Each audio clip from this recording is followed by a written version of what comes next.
Isang viral video sa social media ang umani ng matinding reaksyon mula sa mga netizen matapos makita ang isang lalaki na umano'y humahawak sa mga panindang pagkain sa loob ng isang convenience store. Sa naturang video, makikitang walang pag-aalinlangan niyang hinawakan ng nakadisplay na siopaw. Ilang sandali pa, sinundan umano ito ng paghawak naman sa panindang hotdog.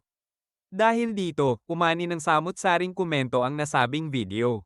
Marami ang nagpahayag ng pagkabahala sa posibleng epekto nito sa kalusugan ng ibang mamimili. Paano na lang kung may ibang customer ang magkasakit? Dapat may disiplina sa paghawak ng pagkain. Isipin ang kaligtasan ng ibang bibili. Ayon sa ilang netizen, maaaring magdulot ng kontaminasyon ang ganitong gawain lalo na kung hindi nasusunod ang tamang kalinisan sa paghawak ng pagkain.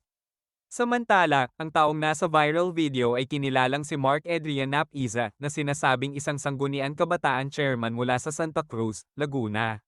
Gayunpaman, wala pa umanong opisyal na pahayag mula sa kanyang panig kaugnay sa kumakalat na video. Paalala ng mga eksperto, mahalagang panatilihin ang wastong hygiene at pag-iingat lalo na sa mga pagkaing nakadisplay sa mga tindahan upang maiwasan ang anumang panganib sa kalusugan ng publiko.